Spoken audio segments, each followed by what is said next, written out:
अब हम करेंगे rank and nullity of a linear transformation. किसी भी लीनियर ट्रांसफॉर्मेशन की रैंक क्या होती है और नलिटी क्या होती है। ठीक है, हम पढ़ चुके हैं range space of a linear transformation T and null space of a linear transformation T. ठीक है, तो रैंक और नलिटी की बात आई है, तो रेंज स्पेस ऑफ टी हम पढ़ चुके हैं, तो dimension of range space of T ही हमारे पास क्या होगा, रैंक होगी टी की। मतलब देखो, रेंज स्पेस ऑफ टी हमें पता है, हम पढ़ चुके हैं रेंज स्पेस ऑफ टी क्या होगा। जितने रेंज स्पेस ऑफ टी के बेसिस के अंदर एलिमेंट होंगे, जितने रेंज स्पेस ऑफ टी के बेसिस के अंदर एलिमेंट होंगे, वही हमारे पास क्या कहलाएगी, रैंक ऑफ टी कहलाएगी। ठीक है, अब देखो नल स्पेस ऑफ टी भी हम पढ़ चुके हैं। अब जितने नल स्पेस के बेसिस के अंदर एलिमेंट होंगे, ठीक है, जितने नल स्पेस के बेसिस के अंदर एलिमेंट होंगे, वो हमारे पास क्या बन जाएगी, nullity of T. It means हम ये भी बोल सकते हैं कि dimension of null space of T, कि नल स्पेस ऑफ टी की डायमेंशन जितनी होगी उसे हम क्या बोलते हैं, नलिटी ऑफ टी बोलते हैं। ठीक है, जो रैंक ऑफ टी है इसे हम कैसे डिनोट करते हैं, रो टी से, और जो नलिटी ऑफ टी है उसे हम डिनोट करते हैं म्यू ऑफ टी से। ठीक है, अब नेक्स्ट हमारे पास थ्योरम है सिल्वेस्टर्स लॉ।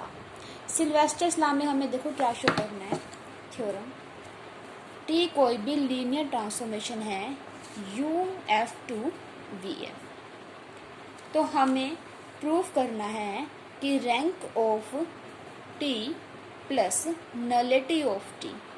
अभी हमने पढ़ा था कि रैंक ऑफ टी क्या होता है और नलिटी ऑफ टी क्या होता है।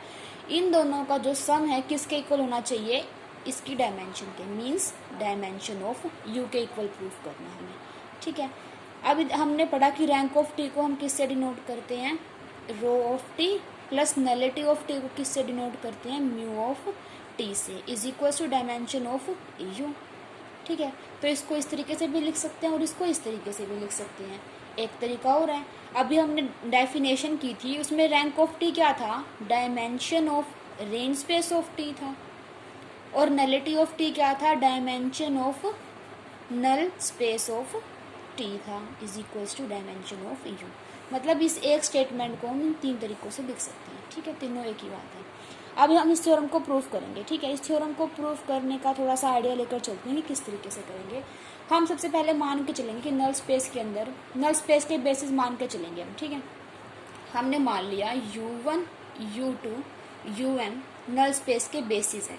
ठीक है, अगर ये नल स्पेस के बेसिस हैं, मतलब एंटी नल स्पेस होता है हमारे पास, अगर ये नल स्पेस के बेसिस हैं तो नल स्पेस का सबसेट होगा, और नल स्पेस किसका सबसेट होता है हमारे पास, यू का।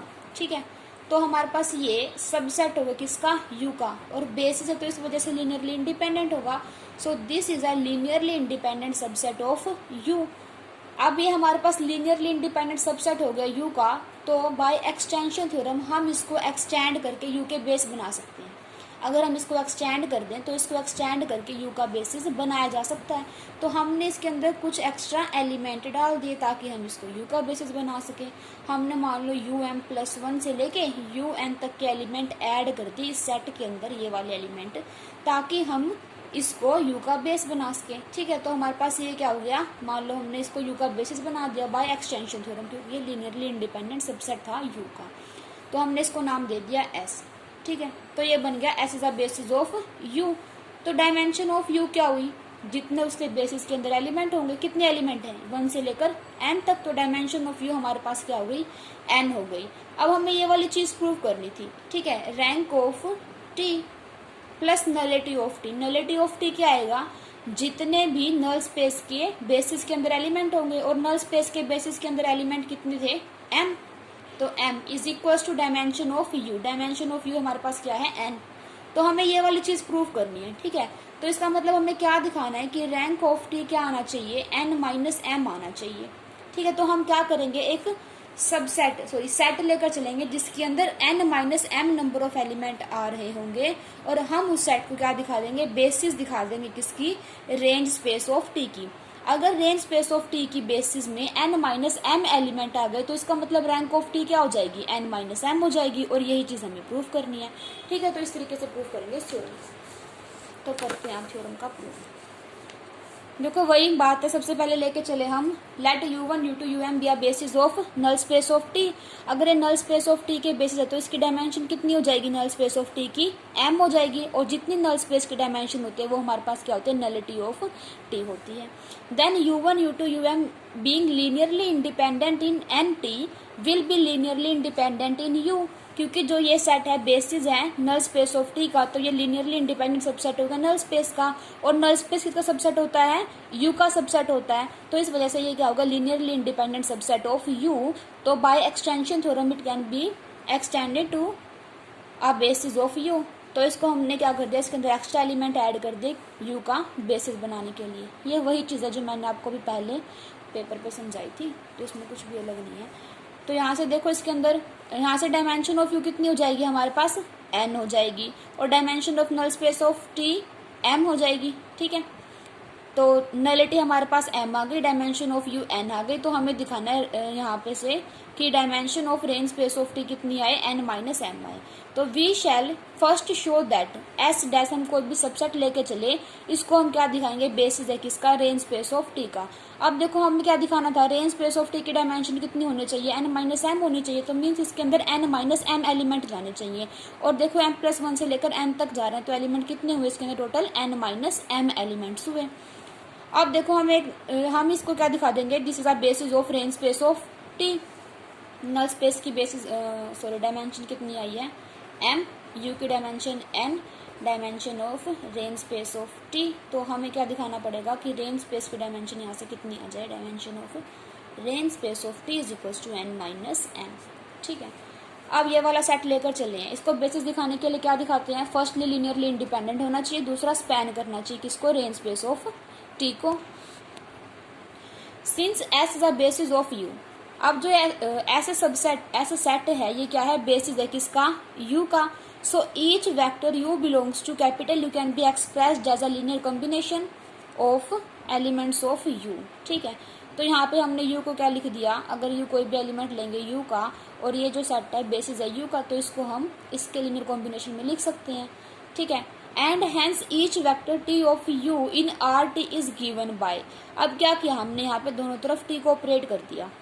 इस वाली क्वेश्चन में दोनों तरफ जब t को ऑपरेट करेंगे तो हमारे पास क्या आएगा, t of u is equals to t of a1 u1 plus a2 u2 plus up to an un, ये वाली चीज आएगी। अब t हमारे पास कैसी है, ट्रांसफॉर्मेशन है, तो इसको हम अलग अलग मतलब ऑपरेट हो जाएगी सभी के ऊपर, तो ये वाली चीज आ गई। अब देखो जो u1 u2 um थे किसके एलिमेंट थे, नल स्पेस के। नल स्पेस के बेसिस बन रहे थे ना ये u1 u2 um, this is the basis of null space, means it is element of null space. अगर नल स्पेस के एलिमेंट है तो इनकी इमेजेस टी के अंदर क्या आएगी, जीरो आएगी। तो means T of u1 zero, T of u2 zero, T of um zero. तो फर्स्ट ये वाले जीरो हो गए, बच गए कौन से, am प्लस 1 से लेके n तक के एलिमेंट, ये वाली चीज हमारे पास बच गई। अब देखो ये वाला जो है t of u is equals to, इसके आ गया ना, ये तो जीरो ही हो जाएगा, ये वाली चीज बचेगी। तो यहाँ से हमने क्या दिखा दिया, t of u is a linear combination किस किसके, t of um plus 1, t of um plus 2 up to t of un। ठीक है, तो हमने दिखा दिया t ऑफ u हमारे पास किसका एलिमेंट होता है, रेंज स्पेस ऑफ t का, क्योंकि रेंज स्पेस ऑफ t के अंदर इमेजेस ही जाती हैं। तो t of u is element of range space of t and which is a linear combination of set which is a linear combination of the elements of s dash. तो ये इनके हमने linear combination में लिख के दिखा दी। तो इसका मतलब क्या हुआ कि s डैश स्पैन कर रहा है किसको, रेंज स्पेस ऑफ t को। बेसिस के लिए हमें दो कंडीशन दिखानी होती है, फर्स्ट जो सेट होता है वो लीनियरली इंडिपेंडेंट हो, सेकेंडली जो वो सेट है, मान लो हमें s डैश को दिखाना है तो s डैश स्पैन करना चाहिए किसे, रेंज स्पेस ऑफ t को। ठीक है, अब हमें लीनियरली इंडिपेंडेंट दिखाना है। लीनियरली इंडिपेंडेंट दिखाने के लिए क्या करेंगे, लीनियर कॉम्बिनेशन जीरो लेके चलेंगे, दिखा देंगे सारे के सारे स्केलर्स जीरो आ रहे हैं। ठीक है, तो इस सेट का हम क्या लेकर चले, लीनियर कॉम्बिनेशन जीरो लेकर चले, टी लीनियर ट्रांसफॉर्मेशन की वजह से बाहर आ जाएगा, इज इक्वल्स टू जीरो। अब देखो इस एलिमेंट के ऊपर टी लगाने पर आंसर जीरो आ रहा है, तो इसका मतलब ये एलिमेंट पक्का नल स्पेस ऑफ टी का एलिमेंट होगा। ठीक है, नल स्पेस ऑफ टी का एलिमेंट है, और हमें पता है u1 u2 um क्या है, basis and null space of T की सबसे पहले मानकर चले थे हम। अब ये एलिमेंट नल स्पेस का एलिमेंट है और ये बेसिस है, तो नल स्पेस का एवरी एलिमेंट होगा जो उसके बेसिस के लीनियर कॉम्बिनेशन में लिखा जाएगा। तो इस एलिमेंट को हम इनके लीनियर कॉम्बिनेशन में लिख सकते हैं। तो यहाँ पे हमने ये वाला एलिमेंट लिख दिया, इसको हमने क्या किया, नल स्पेस ऑफ टी के लीनियर कॉम्बिनेशन में लिख दिया। तो हम इसको B1U1 plus B2U2 plus BMUM ये वाली चीज लिख सकते हैं यहाँ से। अब जब इसको लेफ्ट साइड लेके आएंगे तो सारे नेगेटिव हो जाएंगे, प्लस में दिस टर्म, ये वाली टर्म तो एज इट इज आ जाएगी, और जो ये वाली टर्म है इसको जब लेफ्ट साइड में लेके आएंगे तो सारी के सारी नेगेटिव हो जाएंगे, कोफिशिएंट इज इक्वल्स टू 0। अब देखो ये किसका लीनियर कॉम्बिनेशन हो गया, U1 U2 UM plus 1 UN, means U1 से लेके UN तक के एलिमेंट का क्या है, ये लीनियर कॉम्बिनेशन है। अब ये वाले जो U1 U2 UN तक के एलिमेंट थे वो सेट S था, और वो क्या बन रहा था, बेसिस था किसका, U का बेसिस था। U का बेसिस था तो मतलब लीनियरली इंडिपेंडेंट होगा। तो ये लीनियरली इंडिपेंडेंट है, ये वाला सेट है जो लीनियरली इंडिपेंडेंट है, तो इसका मतलब क्या है कि सारे के सारे स्केलर्स क्या हो जाएंगे, यहाँ से 0 हो जाएंगे। तो इसका मतलब सारे के सारे BIs भी 0 और सारे के सारे AIs भी 0। पर हमें तो सिर्फ AIs को 0 दिखाना था, क्योंकि हमको ये वाला जो सेट था T of UM plus 1 T of UM plus 2 T of UN, इसको लीनियरली इंडिपेंडेंट दिखाने के लिए मुझे AM plus 1 AM plus 2 AN को 0 दिखाना था ना। तो यहाँ से हमारे पास ये वाली चीज आ गई जो हमें चाहिए थी। तो इसका मतलब क्या हो गया कि जो सेट S डैश है वो स्पैन भी कर रहा है रेंज स्पेस ऑफ T को, और साथ में लीनियरली इंडिपेंडेंट भी है। तो it means S dash is a basis of range space of T। तो रेंज स्पेस ऑफ T का बेसिस क्या बन गया, S डैश बन गया। तो इसका मतलब इसकी डायमेंशन कितनी आई, dimension of range space of T कितनी है, जितने उसके बेसिस के अंदर एलिमेंट होंगे, कितने element, N minus M element है। तो इसका मतलब, और यही चीज हमें शो करनी थी कि डायमेंशन ऑफ RT कितनी हो जाए, N माइनस M हो जाए, ठीक है ना, N माइनस M। तो हमारे पास जो थ्योरम थी वो प्रूफ हो गई।